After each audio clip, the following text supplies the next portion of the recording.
Ben, ce que je pense du R&B gabonais, en fait, c'est clair, quoi. Le R&B gabonais est encore embryon, tu vois. Comparé au rap, le rap a une dimension vraiment très étendue. Il y a des groupes de rap, des rappeurs qui sortent de part et d'autre. Et les gars, ils ont vraiment le niveau, tu vois. Mais dans le R&B, on les compte.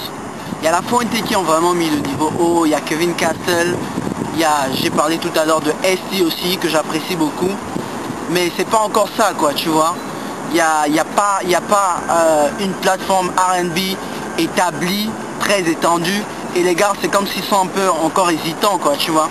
Donc moi, ce que j'aimerais, c'est que les éléments aussi essaient de se concentrer sur le R&B, lui donner une certaine dimension, quoi, tu vois. Parce que le R&B gabonais, franchement, il est vraiment en état embryonnaire, comme j'ai dit. Et surtout du côté féminin aussi. Je connais une artiste, elle est en France.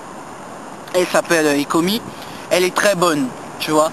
Si elle débarque à Libreville, franchement, elle va faire mal parce qu'il n'y a pas une plateforme R&B très étendue, tu vois. Quelque part, ça nous fait un peu mal parce qu'il n'y a pas de la concurrence qui te donne envie de pousser un peu plus fort. Est-ce que tu vois?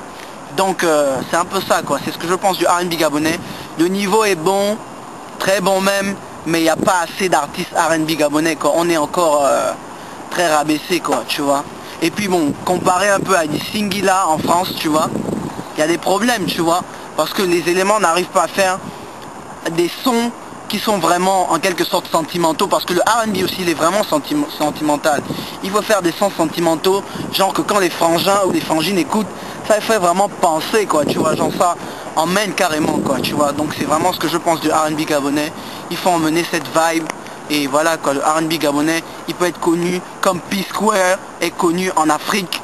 Le R&B gabonais doit pouvoir avoir cette dimension.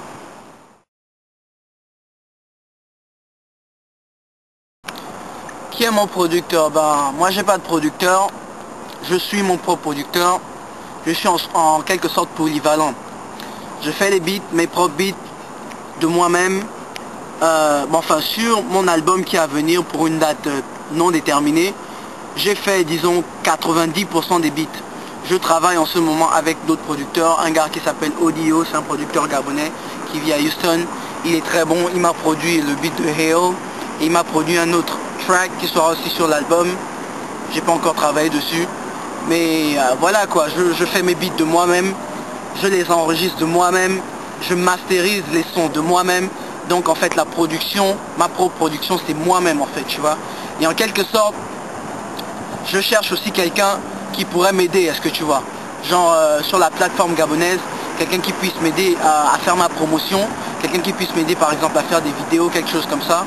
Donc c'est un peu ça, quoi. Et en ce moment, je suis en studio avec un groupe. En fait, c'est pas un groupe en tant que tel, mais c'est un projet qui regroupe des rappeurs gabonais vivant à Houston.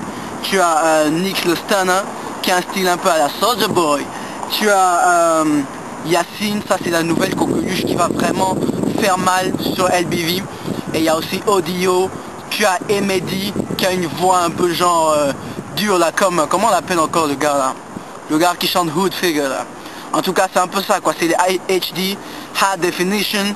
On est sur le point de faire un truc sur LBV. Junior Yo fait partie du projet.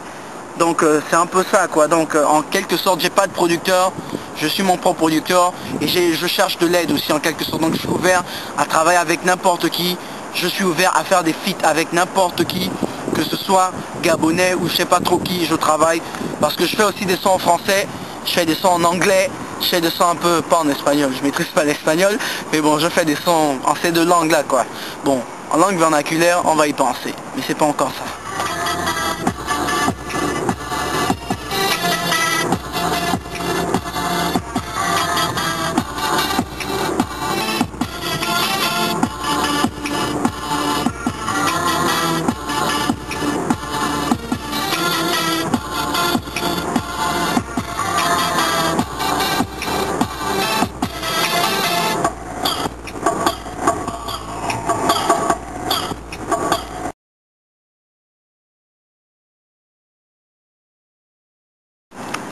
Houston, Texas, man.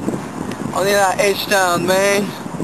Bon, mes objectifs sont plutôt clairs et déterminés, tu vois. En ce moment, je suis en train de travailler sur un album, comme j'ai dit. La sortie de l'album n'est pas déterminée, mais c'est dans un avenir plutôt proche, parce que j'ai plusieurs tracks déjà que j'ai enregistré et tout. Mais avant l'album, je vais d'abord faire sortir un maxi single qui va regrouper 5 titres, dont Mago, L'Asto de Nadia, probablement Effet Boomerang et Eho. En tout cas, ce sera de la balle, quoi, tu vois. Ensuite, je vais faire sortir de l'album. Et puis voilà, quoi, quand on va descendre à Elbev, on va faire des concerts, passer un peu dans les radios, on va faire des vidéos, tout ça pour se faire un peu connaître et tout, tu vois. Donc c'est un peu ça, quoi. Et ça, mes objectifs, ce que je vise, c'est atteindre le plus haut niveau possible. Et j'ai envie de donner au R&B gabonais une certaine dimension. Celle, tu vois, dont il manque en quelque sorte. Donc c'est en quelque sorte mes objectifs. Comme mot de fin, ce que je veux commencer par faire, c'est remercier toutes les personnes qui me soutiennent moralement, qui écoutent mes sons et qui me font des commentaires plutôt positifs. Les commentaires ne sont pas toujours positifs, mais il faut qu'ils soient constructifs. Je n'ai pas besoin, genre comme on dit aux États-Unis, les haters, les jaloux qui vont venir me dire voilà ton R&B, ceci, cela. Moi je veux des commentaires qui m'aident à avancer. Donc je veux remercier d'abord les gens qui m'écoutent ici, à Houston. Je parle de mes frangines, il y a Grace, il y a mon coproducteur qui s'appelle Audio. Je vais remercier les frangins, Yacine, Nix qui travaille avec moi dans le projet HD. Et surtout, remercier les frangins de Franceville, du Double KI, c'est là d'où je viens. Donc je vais faire un gros big up à Soulbrad, à Joey Nex, à tous les éléments, quoi, à Ine the Gangsta, à tous les gars du Double KI, qui sachent que ici, à Houston, Texas, il y a un élément qui les représente pour Gabao. Donc c'est ce que je veux faire, quoi, remercier tout le monde. Et merci à toi, à vous d'avoir regardé la vidéo. Et merci de me dire dans le futur ce que vous pensez de mon R&B pour que je puisse le pousser un peu plus loin, quoi. Peace out. C'était Junior Yo en direct de Houston. On se kiffe pour les prochaines productions.